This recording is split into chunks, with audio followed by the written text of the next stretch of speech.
have to leave anymore.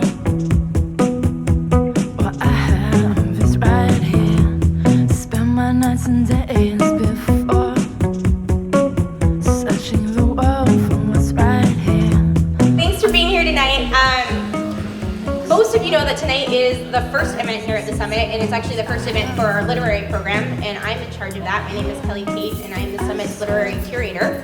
And this month, because Prop 19 was on the ballot, it didn't pass, but the theme for all of our literature was turn on, tune in, drop out. So it's all drug culture related. There's an awesome selection of literature in the front, and that's kind of the debut of that. But tonight's actually a night of storytelling. We have a few different speakers sharing stories under the theme Because I Got High. So they're all going to be funny stories about times that they got high.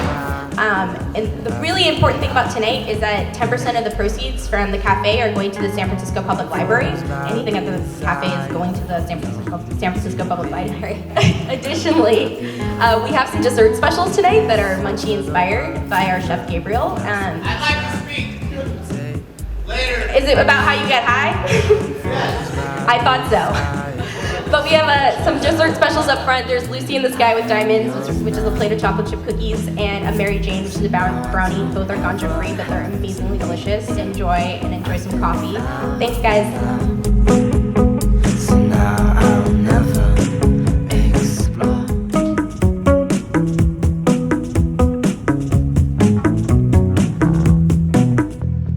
Hey, I'm Veronica Christina, editor-in-chief of Sex and Design magazine, and we are here tonight at the Summit celebrating San Francisco drug culture and print, and having a few laughs and some storytelling on the topic Because I Got High.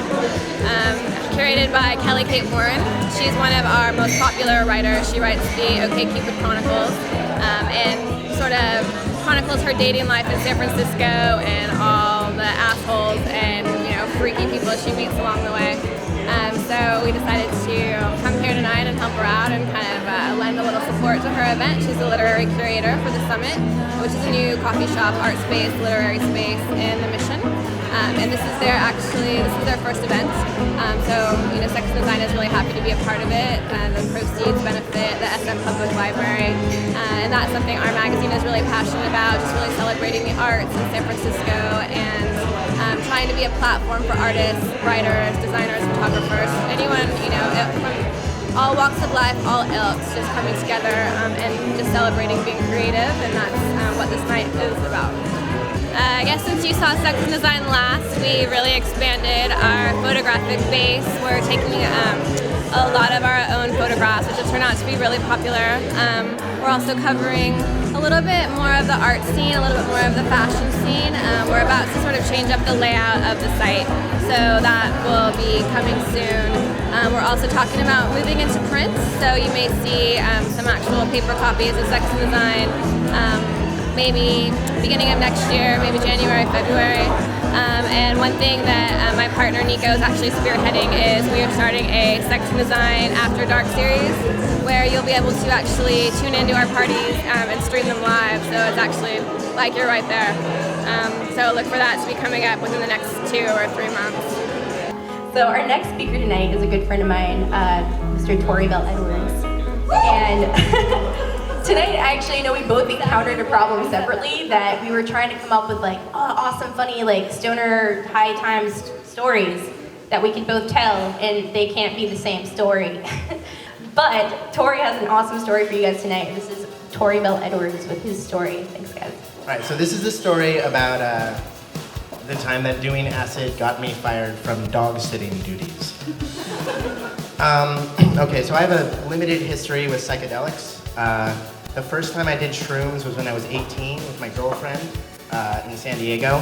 And long story short, I ended up running around downtown San Diego shouting at strangers that they were demons, that I was in hell, trying to throw myself in front of cars in order to get out of said hell, and also pissing my pants. So sort of a rough start.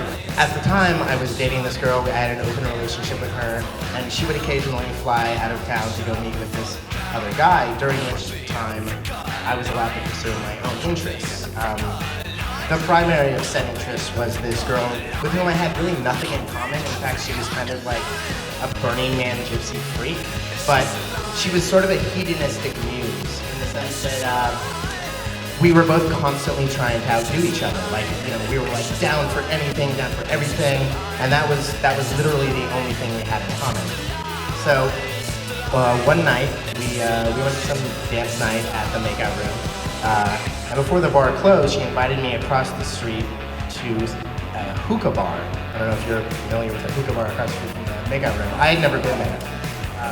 I have a major problem with hookah bars because every time I go into one, I feel like for like the first 30 seconds, I'm like, man, this is an awesome opium den. Like, look at all like the plush pillows, the billowing smoke, the low light, the ambiance. And then I realize it's lacking this critical ingredient, which is fucking opium. And that's a giant bummer. So already I'm kind of disappointed. Like, I'm a little nonplussed. So I sit down, and I've been drinking like a fish all night, as I am wont to do. And someone hands me something small and white, and like a moron, I put it in my mouth immediately. And then I realize it's very difficult to swallow, and then simultaneously my friends realize, and I realize that I've been handed a little tab of water acid. I instantly kind of freak out a little bit. I'm like, hey, I've never done this before. I don't know if it's a good idea. And like, I try to spit it out, but it's like sticking to my tongue. And the guy who's given it to me as a gift, like, suddenly decides I am not cool. I've like failed the test, and he starts trying to charge me for it. I'm not even sure if I want to do it, but he's like, hey man, you gotta throw me some money for that. And I'm like, you dosed me. Like, I owe you for this. But so I'm like chewing on a piece of paper, and I'm like, this is just getting too weird. So the second that he bails to the back, I think to like pick up some more fucking coals for the hookah pipe,